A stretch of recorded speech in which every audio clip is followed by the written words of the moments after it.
You have the same amount of time as everyone else. The question is, how will you use it? What if the goal was to grow you? Starting today, invest in yourself. Can you be the person who feels successful inside and out? Can you reach your highest potential? There is a place in life where your growth and the impact you can have on this world come together. We often get caught scanning the horizon, searching for what's next, and we forget to look at what's right now, which is you. That's the thing about this world. That's the thing about change. It will not slow down. It will keep spiraling and spiraling around you. Get in the eye of that storm. If you let yourself recognize it, that's where you stand. I know the pressures of life will pull you. You know it too. So what if you focused on the thing that will not change? The core of who you are. Time is the great equalizer. The most incredible people the world has ever seen had to work with the same amount of hours in their day as you. Mother Teresa, Leonardo da Vinci, Einstein, Oprah. They shaped their life 1 minute at a time. So what if the minutes in your life were poured into the pursuits that allowed you to be at your best? So if you're ready,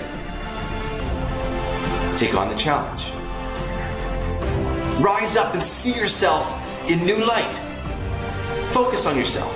Not to be selfish. This doesn't mean the world is only about you. It's exactly the opposite. The world is waiting for you to level up. How can you use your life's work to do something special? Investing in yourself is not about pulling things closer to you. It's about pushing yourself to a higher threshold. That's how this works. You decide. You make the same decision 1,000,000 times. Over and over again, you choose to grow. You choose to learn.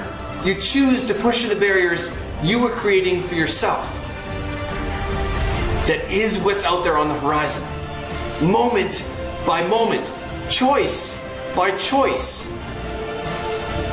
Being the you know you can be. Everybody's got a dream. Everybody's got a goal. What's the plan?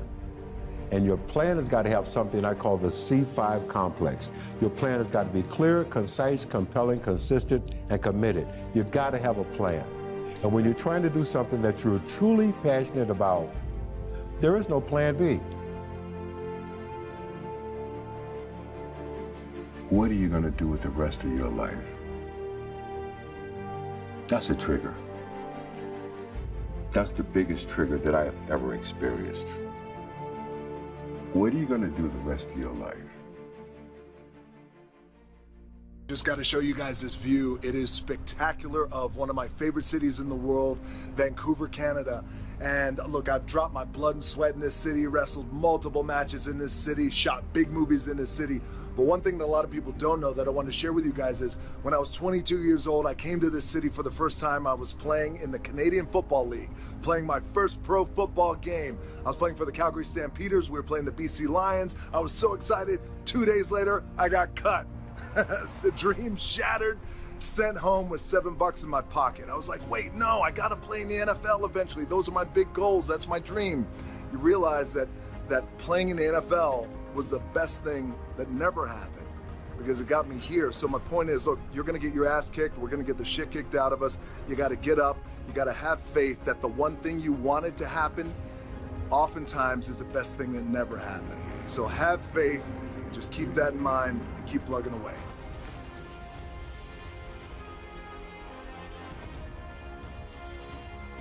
You cannot give up because it ain't what you see. You cannot give up. Never, ever, ever give up. You can't let them get you down. You can't let the critics and the naysayers get in the way of your dreams.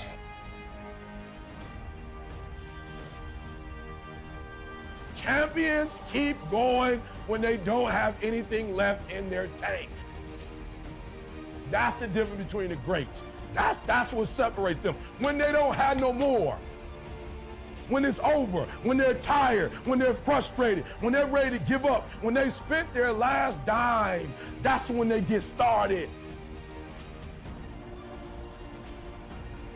It's when you have nothing left. It's when you depleted all your money, when all your energy gone, when you have nothing left, that's when it's showtime. When you find a way out of no way, when you find breath that you don't have, when you find energy that did not exist. Most people think it's, well, maybe I didn't really want it, or maybe it's a prioritization thing. I'm like, no, it's just that sometimes when we lose touch with what we want, because we're not putting it in front of us often enough, you have some goals and you've mapped those goals. Bring back your visualization practice. When you first had that goal, or that dream, that big desire, like, I bet you sat in bed and you thought about it and you dreamed about it and you could practically taste it. It was a goal you were going to go after, and it showed up in your dreams, it showed up when you closed your eyes, it showed up when you talked to other people. That's a real fire goal. That's where an emotional sort of anchor sets in for making a goal important. It's not just an idea. It is a profound reality when you let it sink in. That your work is the opportunity of a lifetime. It's time to make it so. There is this thing that only humans do. This thing that shapes us into who we are. It's called work. Our way to make life better for ourselves and for others. There are few places where you get to dedicate so much focus to one pursuit. So many hours, so many days, so many years that can either feel like a life sentence or your life's work. Choose to accept the power of this opportunity. It's where your highest potential is called on to make extraordinary things happen. And this work is in us. So deeply in us. This is our DNA. It's how humans, you and I, have found a way to solve problems that are bigger than we are. Our work is the way we lift people up, the way we improve what's happening around us. It creates masterpieces, creates master plans. This is your work that can only come from you, that uses your gifts to make a difference in your life and outside of it, uses your abilities to make a mark that matters. Now I get it. I understand that it may not feel this way today. I get the sadness and the strain. I know the day in and day out battle that can dominate our days. There's no need to be naive. Work drains and it drives. It has this seductive power to lead us astray. No question, there is a pressure. But we can't forget the promise. Tension can be traded for momentum. There's a greatness that builds as we rise up to be at our best. You are bound in a very unique way to build your life's work. It's a platform to change the world. The opportunity of a lifetime. So let's get to work. Have you ever had a bad dream and you wake up and you're married, right? Yes. And you see your wife and you're like, okay, that was a dream. Right. Right? I think for a long time, for 2 or 3 years, I thought I was living a fucked up dream. And I kept waiting to wake up. I kept waiting to wake up. Tim was the first person that forced me to talk, just to talk. And it's amazing when you just open your mouth and you start saying how you really feel about stuff. I mean, think about how many people really say how they feel. Virtually nobody. Exactly. And I think Tim was the first person I actually started to have like full transparent conversations with. Right. I was like, I don't like the person I was. He's like, what do you mean? I was like, I cheated a lot on my girlfriend. I lied a ton. I was consumed by money. I used to gamble. I never gambled. You know, I would say things just because it was the right thing to say. Not that I was maliciously a bad person. Right. I just never even thought about what my actions were. I was too busy moving. And Tim forced me to stop. And I still stop myself to this day. And you stop yourself from what, focusing on who you don't want to be and focus on who you do want to be? Or? I press pause in life sometimes, and I think it helps. I recalibrate. To try to get out of an obsessive thought? Yes, or just to, you know, even to get out of funks, whatever maybe, you know, I'm a firm believer in that you have to find balance in life, right? So there are gonna be times where your journey is gonna be down here and it's gonna be tough.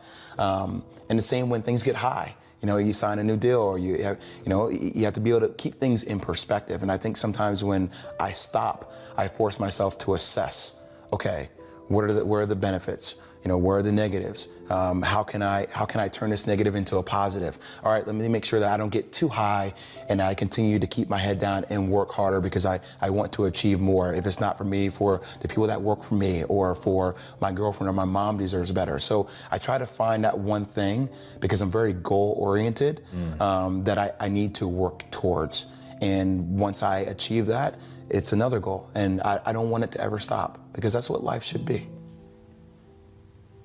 I can't live in the past. I have to be present. I think there are a lot of times that you would see me in moments where I wouldn't be there because I was too busy reaccounting what was instead of what's happening currently. Not even what's going to happen. Like I just wasn't even present. I was just there. Some other advice I think that I have to continue to be better. I know it's simple, but I still have faults, man. I still make mistakes. I'm not perfect. I'm not perfect in relationships. I've hurt people and I've been hurt. It's a challenge for me to really let somebody in to, you know, my own demons that I suffer from. It's a challenge for me in my relationship with my father. I love my dad wholeheartedly. Me writing the book hurt our relationship to a degree. I try to talk to him about it.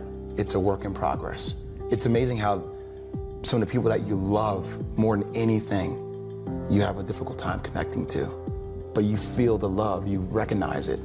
So I think there's still so many aspects of me where there's room for improvement and there's room for growth. And like, you know, people say, I can't believe you got yourself out. I'm like, I'm still getting myself out of it. And it's never going to stop.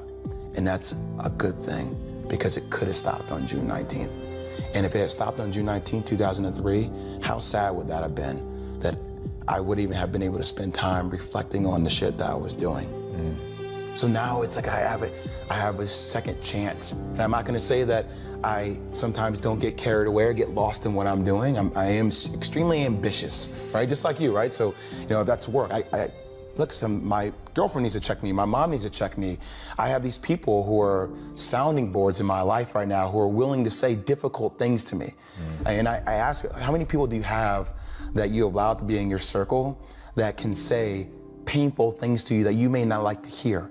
And then once you hear them, are you willing to accept it? Right. I've been lucky enough to have people in my life like that. And I make sure I try to stay surrounded with those people. That is wise. Yeah, your whole concept of having a board of people that really have your best interests at heart, and I think that's, my wife and I talk a lot about that notion of, okay, I'm hearing something I don't want to hear, this really hurts, and from a random person, this may even lead to like me shutting down, not wanting to hear it, but because I can ask the question, does this person love me, with yes, and answer it with yes, then you've got a shot to really lower your defenses and hear it and adopt it, and that's really, really important. And it's rewarding, it's fulfilling.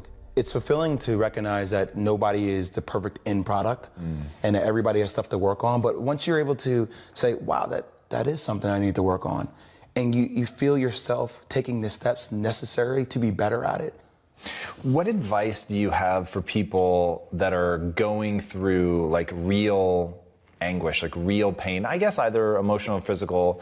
What makes me ask this is I'm so curious to know what your internal talk was like during the early days of physical therapy when it was just grueling. I think the first thing is to And I do this when I do talks, and it's amazing to see how squirmish and uncomfortable people get. You hear that? That's the only person you're dealing with is you when you're quiet. It's fascinating. It's fascinating to look inside yourself or to spend time with yourself. And whenever I do a talk or when I talk to people who I think are going through a lot of pain, I first tell them, okay, I understand what you're going through, but you just need to stop for 1 second. Because what we have a tendency to do is we over-inundate ourselves with other things that really don't matter to keep ourselves busy, to keep not thinking about the things that do matter. So once you're finally able to stop yourself and you're present with yourself, you have to go back and you have to address it. I'm not saying that you're gonna find a conclusion right then and there, but you have to recognize that whatever happened did happen. And I try to push people to find silver linings. I think there's truly a silver lining in everything. And once again, it's what you choose to focus your energy on. If you choose to focus your energy on all the things that God took away from you, or whatever entity that is that you believe in took away from you, then you will be consumed with that energy. If you try to force yourself to be consumed with the silver lining, even if you revert back, you have to remind yourself of the silver lining because it gives you a target goal. Like, you know, it's mental targeting. Are you able to focus on something that allows you to get out of your own way? If you don't have a goal to help you get out of your own way, you will be stuck. So what is that? Is that your wife? Is that your parents? Whatever you need to use to be better for, you have to do that. And you have to find that it's only gonna come from listening to yourself and spending time with yourself. You are the only person that could change it. At the end of the day, people can wanna help you as much as they wanna help you. And I don't think complaining is the answer either. I think vulnerability and talking to people about what's actually going on in your life gets them invested in you. And the more you listen to them, gets them invested, you invested back in them, and that's when a bond is formed. But that person can only take you so far. You have to want to take yourself to a different place. And if you don't have that, then you're going to stay stuck. And a lot of people choose to stay stuck. And we see it every single day. So that always scares me. He's self-aware enough to know that he is the problem and the solution. Do you have like a piece of advice that you get, or did you tell him anything? Like, what do you say? I didn't really know what to say at that given moment. And, it's scary. I mean, a lot of people, they may not properly articulate that, but they live their lives that way. I mean, I think the more you're willing to confront it, the more you're willing to talk about it. I think talking helps, man. I know this sounds cheesy. Not at all. But I talk to myself, okay? People have seen me and think I'm a little bit crazy, but I remind myself of what happened. I wake up in the morning and I always make sure that I look at my leg. I can't pick up my big toe, right? So I have to crack my toe. My toe always cracks and it hurts in the morning when I crack it because it gets stiff. And all right, my accident happened like June 19th, 2003. Right. It happened. It sucked. It was painful, but it happened. It's a part of my blueprint. It doesn't define me, but it's a part of my story. But a lot of people allow that one moment to define the rest of the story. You can't allow that to happen. And you have to be vulnerable enough with yourself to accept the fact that shit happened. Bad stuff happens to everybody. You have to drive your own car, and if you don't drive it, somebody else is gonna drive it for you. And that other person is driving it may not be a person, it may be a darkness, that entity that we talked about, that is easy to get lost and consumed in. Have you ever thought about waking up, looking at your leg, cracking your painful big toe and saying, the accident happened, thank God. And I am a fundamentally different human being and I'm going to impact the lives of countless people because I have a mind that is capable of suffering at a level other people are not. And because I went through the darkest of periods and clawed my way out, not that it was easy, that I clawed my way out. And I know how to help people now in a way that I never could have understood if I didn't go through it. I did say thank you, probably when I was 30 years old, 5 years ago. I said, thank you for happening to me. I'm still clawing now. I don't think you ever claw your way out. I think it's a process. It's easy to go back into that. That's why I talk about, reaffirming what happened and reaffirming where you want to go to yourself. We spend so much time talking to other people and giving other people advice on what they need to do in their life. And sometimes you need to sit down and give yourself advice on what's best for you. When you're uncomfortable, that's the only way you're going to grow.